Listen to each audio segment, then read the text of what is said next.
할렐루야. 오늘 예배도 하나님 앞에 은혜 받는 거룩한 예배가 되기를 바랍니다. 함께 기도하겠습니다. 하나님 아버지, 오늘도 하나님 앞에 예배합니다. 우리의 마음과 생각을 누구보다 더 잘 아시는 하나님께서 우리를 항상 감찰하여 주시고 하나님의 뜻대로 순종하며 살기 위하여 애쓰는 심령들이 되도록 도와주시옵소서. 하나님께서 우리와 함께하고 계심을 늘 믿고 감사합니다. 예수님의 이름으로 기도하였습니다. 아멘. 하늘에 계신 우리 아버지여, 이름이 거룩히 여김을 받으시오며 나라의 마옵시며 뜻이 하늘에서 이룬 것 같이 땅에서도 이루어지이다. 오늘날 우리에게 일용할 양식을 주옵시고 우리가 우리에게 죄 지은 자를 사하여 준 것 같이 우리 죄를 사하여 주옵시고 우리를 시험에 들게 하지 마옵시고 다만 악에서 구하옵소서. 나라와 권세와 영광이 아버지께 영원히 있사옵나이다. 아멘. 찬송가 425장 함께 찬양하겠습니다. 425장입니다.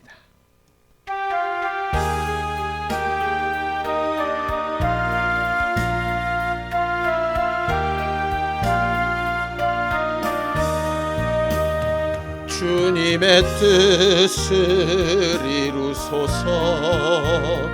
고요한 중에 기다리니 진흙과 같은 날 빚으사 주님의 영상 만드소서. 주님의 뜻을 이루소서. 주님 발 앞에 엎드리니 나의 맘속을 살피시사 눈보다 이게 하옵소서. 주님의 뜻을 이루소서. 병들어 몸이 피곤할 때 권능의 손을 내게 펴사 강건케 하여 주옵소서. 주님의 뜻을 이루소서.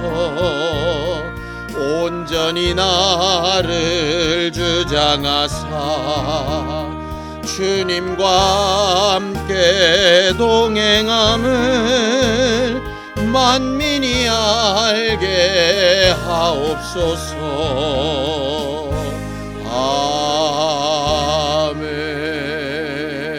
아멘. 하나님 아버지, 오늘도 하나님의 말씀을 전하고 들으며 하나님의 뜻이 어디에 있는지, 우리는 어떻게 살아야 하나님의 마음에 합한 사람이 되는지 잘 깨닫는 기회가 되도록 도와주시옵소서. 우리의 연약함을 아시오니 우리를 가르치시며 위로하여 주시옵소서. 믿음으로 언금한 손길들 위에 복을 주시고 하나님을 사랑하여 행하는 모든 일에 관심을 두시고 잊지 마시며 갚아 주시옵소서. 예수님의 이름으로 기도하였습니다. 아멘. 하나님의 말씀은 로마서 3장 9절에서 18절까지 말씀을 함께 합독하겠습니다. 로마서 3장 9절에서 18절 말씀입니다. 함께 읽습니다. 시작. 그러면 어떠하냐? 우리는 나으냐? 결코 아니라. 유대인이나 헬라인이나 다 죄 아래 있다고 우리가 이미 선언하였느니라. 기록된 바 의인은 없나니 하나도 없으며 깨닫는 자도 없고 하나님을 찾는 자도 없고 다 치우쳐 함께 무익하게 되고 선을 행하는 자는 없나니 하나도 없도다. 그들의 목구멍은 열린 무덤이요 그 혀로는 속임을 일삼으며 그 입술에는 독사의 독이 있고 그 입에는 저주와 악독이 가득하고 그 발은 피 흘리는데 빠른지라. 파멸과 고생이 그 길에 있어 평강의 길을 알지 못하였고 그들의 눈앞에 하나님을 두려워함이 없느니라 함과 같으리라. 아멘. 우리 하나님은 항상 살아계셔서 우리를 기억하시고 관심을 두고 보고 계시는 하나님이십니다. 우리가 지난 주일에 보고 배운 것처럼 부모라도 우리를 잊을 수 있지만 하나님은 우리를 잊지 아니하신다라고 은혜를 나눴었지요. 하나님은 지금 이 순간에도 우리를 바라보고 계시고 우리를 기억하고 계시고 우리와 함께 하기를 원하시는 하나님이십니다. 현대 사회를 이렇게 얘기를 하더라고요. 수많은 눈이 감시하는 사회다라고 이렇게 이야기합니다. 가는 데마다 CCTV가 있고 카메라가 있어서 원하든 원치 아니하든 우리의 모습들이 계속 남게 되지요. 영화 같은 데 보면 범죄를 저지르는 사람들이 아무리 자기를 숨기고 피해 다녀도 곳곳에 숨어 있는 CCTV나 여러 카메라에 이렇게 잡혀서 그 증거를 남기게 되는 것들을 보게 됩니다. 물론 그 카메라의 성능이 많이 떨어지기 때문에 그들을 정확하게 알아보지 못하기는 하지만 그래도 그런 것들이 사람들을 이렇게 감시하고 있다라고 하는 것 때문에 어떤 경우는 안심이 되기도 하고 어떤 경우는 불안하게 되기도 하지요. 지금도 계속 문제가 되고 있는 것이 의사들이 수술할 때 그 수술실 안에 CCTV를 둘 거냐 말 거냐라고 하는 논쟁인 것 같습니다. 많은 사람들이 수술실 안에도 CCTV를 놔야 한다라고 찬성하기도 하고 의사들을 중심으로 한 사람들은 반대하기도 하지요. 찬성하는 사람들은 그 안에 무슨 일이 있는지 우리가 전혀 의식이 없는 상태의 일이기 때문에 그것으로서 우리 자신을 보호할 수 있으면 좋겠다라고 생각하는 것 같고요. 반대로 의사들의 입장에서는 여러 가지 이유가 있는데 CCTV를 설치하는 것 자체가 의사를 신뢰하지 못하는 것이기 때문에 기분 나쁘다. 뭐 그런 것에서부터 시작해서 그런 것이 찍고 있다고 하는 것 때문에 신경이 쓰여서 수술에 집중할 수가 없다. 뭐 그런 것들도 있는 것 같습니다. 어쨌든 의료사고도 많이 나고 그 의료사고 같은 것이 났을 때 도무지 환자들은 그것을 증명할 수 있는 방법이 없어서 사실 CCTV가 필요하다는 의견들이 더 많은 것 같기는 합니다.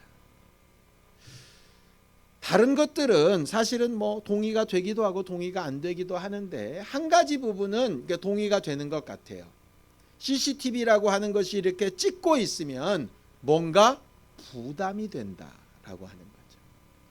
평상시 같으면 그냥 말도 하고 행동도 하고 함부로 하겠지만 카메라가 나를 찍고 있다고 생각하면 행동도 부자연스럽고 말도 부자연스럽고 생각을 옮기는 일에도 주저하게 되고 이렇게 되지요.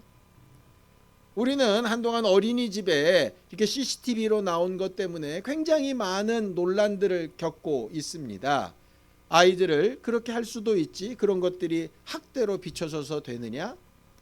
아니면 반대로 당연히 학대하고 있는 것이 CCTV가 없었으면 알 수도 없이 지나갔을 텐데 어쩔 뻔했느냐? 뭐 여러 가지 말들이 많이 있습니다.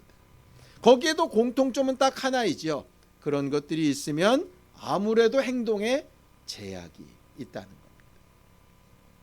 누군가 날 보고 있고 누군가 나를 기억하고 있고 누군가 나를 주시하고 있다라고 생각을 하면 사람들은 누구나 행동이 조심스러워지고 결정이나 판단이나 말이나 어떤 부분에 제약을 받게 됩니다.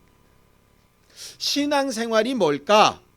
하나님 때문에 제약을 받는 겁니다. 제한을 받는 겁니다.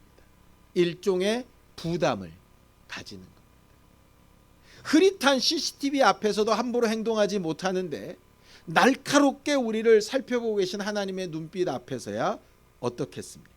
자, 잠언서 15장 3절입니다. 함께 읽습니다. 시작. 여호와의 눈은 어디서든지 악인과 선인을 감찰하시느니. 감찰하시는 하나님. 우리를 끝없이 살피시고 주시하여 보시고 판단하시는 하나님.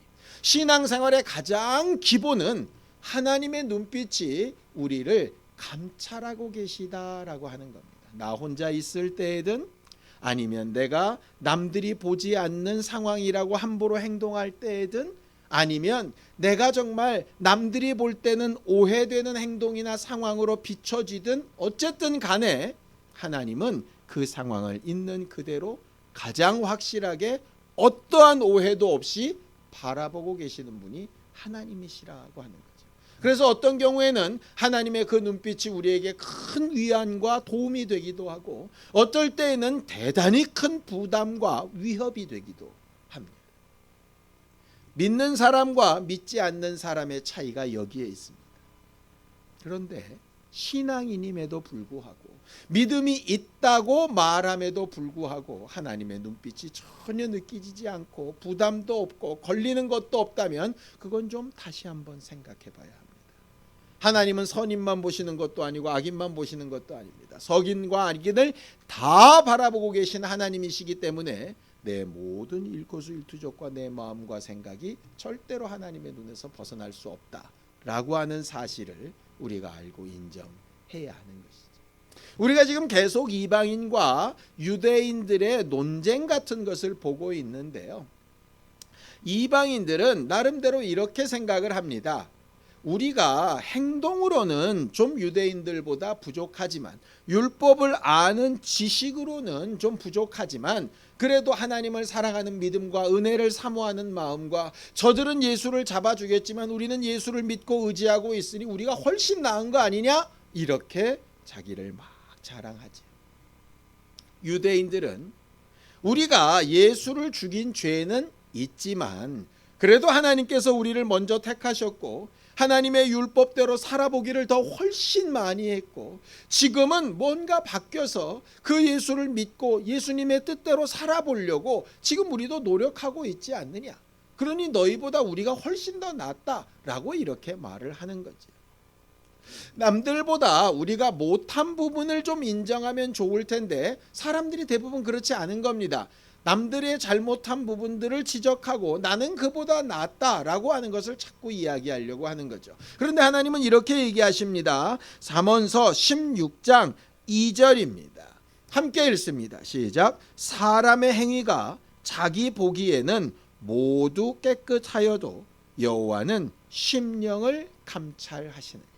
하나님의 감찰, 하나님의 감시, 하나님의 간섭은 겉모습만이 아니라 우리의 마음과 영혼까지를 다 꿰뚫어 보신다라고 하는 것입니다. 무슨 마음으로 내가 잘났다고 하는지, 무슨 마음으로 저 사람들이 잘못됐다고 하는지 다 아신다는 거죠. 그들의 잘못이나 실수나 부족함이 안타깝고 돕고 싶어서 지적하는 것인지 아니면 그들을 잡아 누르고 내가 그보다 우월하다는 것을 보이기 위해서 하는 것인지 하나님은 그 심령을 다 감찰하신다는 겁니다. 그래서 사람들은 나름대로 자기의 옳은 점, 잘한 점, 나은 점들을 하나님 앞에 자꾸 고백하길 원하지만 하나님은 그 속까지 그 모든 배경까지 다 아시고 판단하시는 하나님이시기 때문에 그 하나님의 눈빛 앞에 있다는 사실을 두려워하는 것이 신앙생활의 기본이라고 말을 하는 것이죠. 오늘 성경 본문에 보면 의인은 없다라고 하는 것을 아주 단호하게 이야기하고 있습니다. 자, 로마서 3장 10절입니다. 함께 읽습니다. 시작. 기록된 바 의인은 없나니 하나도 없다라고 이야기합니다. 이방인이 유대인이 서로 잘났다고 이야기할 때 바울은 하나님의 말씀을 빌어서 단 한마디로 결론을 내립니다. 완벽하고 온전한 의인은 아무도 없다. 이 근거가 되는 구절이 시편 14편 1절에서 3절입니다. 한번 그걸 읽어보죠. 시편 14편 1절에서 3절입니다. 함께 읽습니다. 시작. 어리석은 자는 그 마음에 이르기를 하나님이 없다 하는도다. 그들은 부패하고 그 행실이 가증하니 선을 행하는 자가 없도다. 여호와께서 하늘에서 인생을 굽어 살피사 지각이 있어 하나님을 찾는 자가 있는가 보려 하신즉 다 치우쳐 함께 더러운 자가 되고 선을 행하는 자가 없으니 하나도 없도다라고 되어져 있습니다. 하나님이 우리를 바라보시는데 하나님 앞에서 제대로 살아보려고 하나님 앞에 그렇게 하나님의 눈빛을 기억하며 사는 의인들이 없더라라고 하는 거죠. 그들이 하나님 없다라고 말하지 않습니다. 하나님 있다고 얘기하고 하나님을 믿는다고 얘기하고 하나님 앞에 제사도 드립니다. 그러나 그들의 마음에는 하나님이 없습니다. 하나님의 눈빛을 기억하는 마음이 없습니다. 하나님의 감찰을 두려워하거나 하나님의 감찰 때문에 담대하게 하나님의 위로를 기다리는 믿음이 없습니다. 의인은 하나도 없습니다. 이 말을 누가 했느냐? 다윗이 했다는 게 중요합니다. 그냥 적당히 살던 사람이 얘기했다면, 나름 하나님 앞에 별것도 아닌 사람이 얘기했다면 사실은 우리가 또 누가 알 수 있는가 이렇게 말할 수 있을지 모릅니다. 그런데 하나님의 마음에 가장 합했던 다윗이 이야기한 것이죠. 돈을 제대로 벌어보지도 못하고 사업도 해보지 못한 사람이 인생이 돈의 전부가 아니야 뭐 이렇게 얘기한다면 그 말이 틀린 것은 아니지만 그렇게 크게 와닿지 않을 겁니다. 그런데 얼마 전에 타계한 이건희 회장 같은 사람이 돈을 다 벌어봤는데 그것으로 인생이 다가 아니야 라고 말하는 것이 훨씬 설득력이 있고 힘이 있겠죠. 아무 힘도 없고 권력도 없던 사람이, 한 번도 그런 일을 누려본 적도 없는 사람이 그런 거 다 필요 없어 하는 것보다는 왕이 돼보고 대통령이 돼보고 큰 어떤 조직의 리더가 돼본 사람이 그런 힘과 권력으로 되는 것은 하나도 없어 라고 말하는 것이 훨씬 더 힘과 능력이 있겠지. 우리 자손들이, 우리 청년들이 세상에서도 또 사람들 앞에서도 정말 능력 있고 명예가 있고 또 지위가 있고 물질이 있고 여러 가지 환경을 잘 지배하는 능력자들이 되기를 원합니다. 왜? 그런 것들을 통해서 역시 하나님만 온전하시고 하나님의 도우심과 능력이 없이는 안 된다라고 말할 수 있기를 바라기 때문입니다. 어쨌든 다윗은 하나님 앞에 어느 누구도 자유한 사람이 없다. 그러니 다 하나님 앞에 잘못된 것을 인정하고 하나님 앞에 어그러지고 모자란 것을 인정하고 자기 잘난 것을 드러내려고 제발 교만하지 말고 하나님의 불꽃 같은 눈동자 앞에 두려워함과 경외함으로 살아야 한다라고 가르쳐 말하고 있는 겁니다. 오늘 본문에서도 바울은 분명하게 이렇게 얘기합니다. 왜 그렇게 서로 잘난 척하면 문제가 생기는 줄 아느냐? 딱 한 가지, 하나님을 두려워하지 않기 때문이다 이런 겁니다. 자, 18절입니다. 함께 읽습니다. 시작. 그들의 눈앞에 하나님을 두려워함이 없느니라 함과 같으니라. 그렇습니다. 우리는 아무도 의인이 아니기 때문에 그럼 어떻게 합니까? 전부 돼지처럼 그냥 진흙 속에서 살듯이 살까요? 그저 이렇게 죄인으로 사는 게 어쩔 수 없는 것이 계속 죄를 지으며 살까요? 그렇지 않습니다. 하나님의 눈빛 앞에 두려워하며 뭔가를 선택하고 결정할 때 하나님 앞에서 하는 것을 생각해야죠. 우리가 지난주에 봤던 다윗과 같이 시므이의 저주 앞에서도 그가 인내함으로 하나님의 도우심을 구할 수 있었던 건 하나님께서 그 순간도 자기를 보고 계시다라고 인정하며 믿었기 때문입니다. 자기가 무엇을 어떻게 선택하며 결정하는 것보다 하나님이 판단하시고 선택하며 일하시는 것이 훨씬 더 낫다라고 인정하고 믿기 때문이었던 거죠. 우리에게 그러한 믿음이 있기를 바라고 우리의 모든 생활 가운데서 하나님의 눈빛이 어쩔 때는 좀 부담으로 어쩔 때는 위로로 다가오겠지만 그때그때마다 하나님 앞에 우리의 모든 생각, 판단, 선택, 결정, 행동들이 다 두려움 가운데 경외함 가운데 하나님의 도우심과 위로를 얻을 만큼 그렇게 제대로 된 선택과 결정들이 되기를 예수님의 이름으로 축원합니다. 그러기 위해서 뭘 어떻게 해야 됩니까? 자, 11절을 한번 보겠습니다. 함께 읽습니다. 시작. 깨닫는 자도 없고 하나님을 찾는 자도 없다라고 되어져 있습니다. 하나님은 하나님을 깨닫기 원하십니다. 하나님의 마음이 뭔지, 하나님이 바라시는 게 뭔지, 하나님께서 뜻하신 바가 뭔지 알고 깨닫고 그렇게 바꾸기를 원하시는 거죠. 하나님의 뜻을 알고 하나님의 마음을 알기 위해서 말씀을 들어야 합니다. 들으면서 믿음이 나기 때문입니다. 들었다면 자기 생각을 깨부셔야 됩니다. 그것을 깨고 이겨야 됩니다. 그게 깨닫는다라고 하는 말입니다. 그런데 하나님의 말씀을 어떻게 들을 수 있고 들은 것을 어떻게 이해할 수 있고 이해한 그 말씀으로 내 생각을 어떻게 바꿀 수 있습니까? 하나님을 찾고 구하는 것 이외에 방법이 없다는 거죠. 말씀을 듣고 찾고 구하는 일이 필요합니다. 먹고 마시고 누리고 쉬고 하는 것을 구하는 것도 필요합니다. 그런 방법을 찾는 것도 필요합니다. 어떻게 하면 돈 많이 벌까? 이것도 필요합니다. 그런데 그것보다 먼저 필요한 것은 의인이 아닌 우리가 하나님의 뜻과 하나님이 옳다 하시는 방법을 어떻게 찾고 어떻게 깨달을까? 어떻게 내 마음과 생각을 바꿀 수 있을까? 하나님 앞에 찾고 구하는 것이 필요한 거죠. 능력 없습니다. 그래서 찾고 구하라는 겁니다. 알 수 없습니다. 그래서 들으려고 하고 배우려고 하라는 겁니다. 그런데 그것조차 하지 않으면 할 수 있는 방법이 없죠. 자, 12절입니다. 함께 읽습니다. 시작. 다 치우쳐 함께 무익하게 되고 선을 행하는 자는 없나니 하나도 없다. 여기 치우치다라고 하는 한쪽으로 몰려있다, 무리를 짓다 이런 말입니다. 하나님 앞에서 위로받고 하나님의 칭찬과 인정하심을 얻어야 되는데 사람들이 모여 앉아가지고 우리가 더 많으니 우리가 더 오라, 우리가 더 많으니 우리가 더 나아 이래가면서 사람들끼리 흔들려가면서 선을 행하여 온전하게 하고 회복시키고 살리는 일을 하기보다는 분열하고 망하고 어그러지는 일을 계속 계획하는 겁니다. 하나님의 뜻에서 점점 멀어지는 거죠. 사람들과 함께하고 휩쓸려 다니다 보면 그저 즉흥적으로 드는 생각 따라 아무거나 결정하다 보면 하나님의 눈빛을 무시하여 초월하게 됩니다. 그럴 때마다 하나님께서 눈빛으로 내 안에 계신 성령님께서 감동으로 내 마음과 생각의 양심에 계속해서 건드려 주시는데 그게 건드려질 때 받아들여 인정하고 회개해야 되는데 무시하고 눌러버리고 접어버리고 모른 척하면 하나님 앞에 정말 제대로 된 길을 갈 수 없게 됩니다. 13절입니다. 함께 읽죠. 시작. 그들의 목구멍은 열린 무덤이요 그 혀로는 속임을 일삼으며 그 입술에는 독사의 독이 있다라고 되어져 있지. 모든 죄가 입의 말에서 나온다라고 합니다. 믿음의 고백도 입의 말에서 나오죠. 마음으로 믿은 것을 입으로 고백하는 것 말입니다. 욕하고 원망하고 무시하고 하는 모든 일들이 하나님의 뜻에서 점점 멀어져 갑니다. 이방인은 유대인을, 유대인은 이방인을 서로 적대시합니다.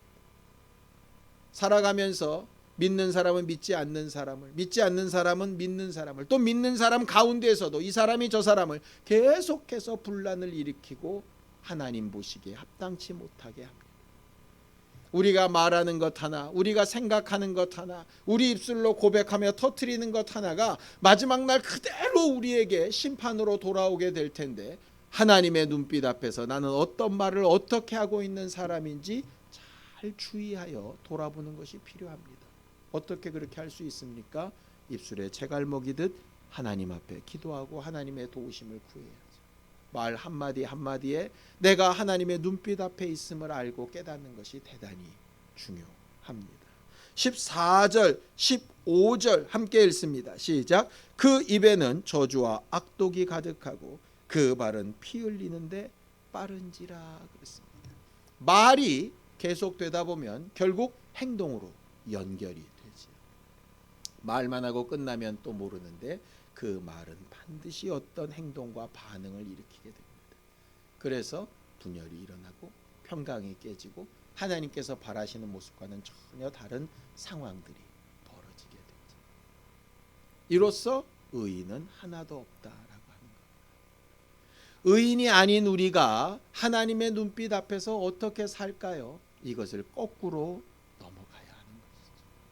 하나님을 깨닫고 하나님의 음성을 듣기 위해서 찾고 구하는 것이 필요하고 하나님의 눈빛 앞에서 나는 뭘 어떻게 해야 될까? 사람들에게 휩쓸리지 아니하고 하나님의 음성을 들어보려고 애쓰는 것이 필요합니다.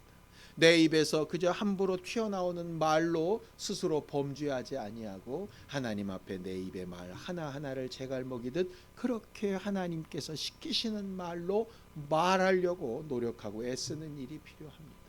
그 일로 인하여서 우리의 행동과 우리의 삶까지도 잘 붙들 필요가 있죠.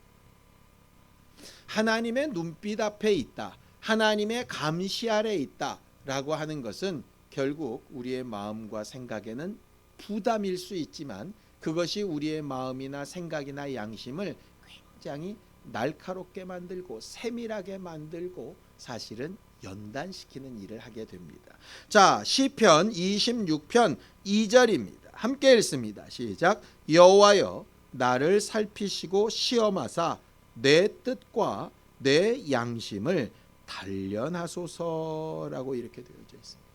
내 뜻과 내 양심을 단련하소서. 하나님의 눈빛 앞에 있다라고 하는 것이 마치 그와 같습니다. 아무리 훌륭한 의사도 CCTV 앞에서는 부담스럽죠. 아무리 훌륭한 어린이집 교사도 CCTV 앞에서 부담을 느낍니다. 그것처럼 하나님의 눈빛 앞에서 우리의 양심이 부담을 느껴야 하는 겁니다.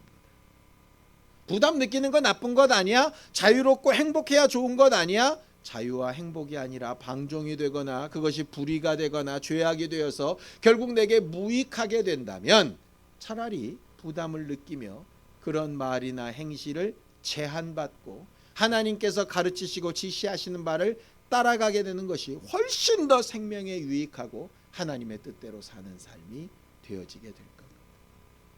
우리의 감정은 계속 올라갔다 내려갔다 합니다. 우리의 생각도 여러 가지 들려지는 말이나 또 여러 가지 상황 때문에 계속 흔들리고 파도치듯 그렇게 떠내려갑니다. 우리의 삶도 아주 좋다 싶으면 또 무너질 때가 있고요. 무너지는 것이 또 어느 기한이 되어지면 회복이 되는 때도 있습니다. 그래서 사실 좌우로 흔들리게 되기도 합니다. 내가 좋고 내 마음에 드는 것을 잃어버리지 않기 위해서 무리하게 되는 때도 있고요. 옳지 않은 방법을 어쩔 수 없다는 미명 아래 그냥 계속 행동하게 되는 경우들도 있습니다. 신앙인이지만 연약하다고 스스로 위로하면서 분명히 예수를 알고 믿는 사람이지만 불의하고 불법적인 일들을 어쩔 수 없다고 그렇게 스스로 생각하면서 계속해서 저지르고 반복하는 경우들도 있습니다. 하나님의 뜻이 무엇인지 분명히 알고도 그것을 하기가 힘들어서 아니면 게을러서 남이 더 나아질 것 같으니까 나에게 손해만 있을까 봐 하나님께서 더 나은 것으로 갚아주실 것이라고 하는 믿음이 없어서 섣불리 선택하거나 행동하지 못하게 되는 경우들도 있습니다. 우리가 그렇게 연약한 사람들입니다. 누구를 비난하려고 하는 게 아니라 우리 모두가 그런 사람들입니다. 그래서 의인은 없나니 하나도 없다라고 하는 겁니다. 의가 없기 때문에 의인이 아니기 때문에 포기하고 지옥에 갈 수는 없지 않겠습니까? 하나님께서 그런 이들을 향하여 복음을 주셨고 하나님의 말씀을 주셨고 성령을 보내셨고 또 하나님의 눈빛으로 지금도 우리를 가르치셔서 옳은 길은 이곳이다, 정로는 저쪽이다 라고 계속 가르치고 계신 겁니다. 우리의 뜻과 우리의 양심이 잘 연단받고 민감해져서 하나님의 뜻대로 순종할 수 있어야 하는 것이죠. 어떻게 할까요? 내 생각과 고집이 가득 차 있으면 절대로 민감하게 느끼지 못합니다. 내 눈이 어느 한 군데에 집중되어져 있으면 지나가는 다른 사물도 볼 수 없게 되는 때도 있습니다. 부정적인 생각이나 마음이 나를 사로잡고 있으면 아무리 그렇지 않다라고 하는 설명과 설득이 있어도 내 마음과 생각이 조금도 움직이지 않을 때가 있습니다. 우리의 힘과 능력으로 사람들의 도움과 애쓰는 것으로 해결되는 부분이 그렇게 많지 않습니다. 하나님의 도우심이 필요합니다. 오늘도 우리는 하나님의 눈빛 앞에서 예배를 했고 오늘도 하나님의 말씀이 하나님의 성령으로 또 주 예수 그리스도의 은혜로 우리 가운데 받아들여지기를 사모했습니다. 그런 것들이 우리를 계속해서 변화시키고 이끌어갈 수 있도록 하나님의 눈빛을 기억하는 사람이 되어야 합니다. 하나님 앞에 두려워하며 경외할 줄 알아야 하는 것이죠. 나중에 찍혀 나온 모든 자료에 내 자신이 내가 이렇게 될 줄 몰랐다. 나는 그 말을 기억도 하지 못한다. 아무리 변명해도 그 증거가 너무나도 분명히 남아있는 것처럼 하나님 앞에서 우리가 행동한 모든 것들은 그대로 남아서 하나님 앞에 서게 되는 그날에 우리에게 그대로 보여지게 될 겁니다. 성경은 그 상태를 하나님 앞에 우리가 유구무원할 것이다. 어떤 말로도 변명할 수 없을 것이다 라고 말합니다. 그날이 있기 전에 우리가 쓸 수 있는 가장 좋은 방법이 뭡니까? 우리가 먼저 기억하고 먼저 깨닫고 먼저 찾고 회개하는 겁니다. 하나님의 위로와 도우심을 얻기 위해서 회개하는 우리가 되기를 원하고, 하나님께서 우리의 연약함을 아시고 우리의 부족한 마음과 생각과 뜻을 아시고 우리의 모자라고 잘못된 것을 너무나도 잘 아시고 우리에게 긍휼을 베푸시고 위로해 주시기 원하시는 바로 이날, 바로 이때에 하나님 앞에 우리의 모든 것을 아뢰고 하나님의 도우심을 구하는 우리 모두가 되기를 예수님의 이름으로 축원합니다. 기도하겠습니다. 하나님 아버지, 우리를 도우셔서 오늘도 남보다 내가 낫다 하고 이 정도면 되었다 하고 내 생각에서는 이것이 옳다 하는 수많은 것들이 있겠지만 하나님의 눈빛 앞에서 두려워하며 경외하며 하나님의 심판대 앞에 설 때를 기억하며 하나님의 뜻과 하나님의 말씀 앞에 우리의 뜻과 양심이 민감하지 못했던 것을 인정하고 회개하면서 하나님의 도우심과 위로와 긍휼을 구합니다. 오늘도 하나님께서 우리에게 가르치신 대로 하나님의 마음과 뜻을 깨닫기 위하여 찾고 구하며 우리 입술에 재갈을 먹이고 사람들을 따라 감정 따라 휘청이지 아니하고 우리의 말과 우리의 마음과 생각이 악한 행동으로 결론 짓지 아니할 수 있도록 매순간 매순간 하나님이 우리와 함께하여 주시고 간섭하여 주셔서 하나님과 함께하는 거룩한 신앙인, 겸손한 신앙인의 모습을 가지며 살아갈 수 있도록 우리 모두를 도우시고 인도하여 주시옵소서. 이제는 우리 주 예수 그리스도의 은혜와 하나님 아버지의 극진하신 사랑과 성령님의 감동하시고 함께하시는 분명한 증거가 하나님의 눈빛을 기억하며 하나님이 감찰하시는 것을 분명히 알고 순종하여 따라가기 원하는 우리 모두 위에 이제로부터 영원까지 함께 있을지어다. 아멘.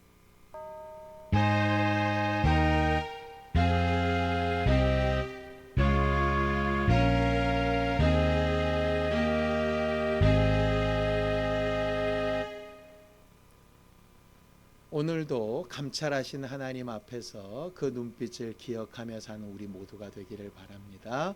감사합니다.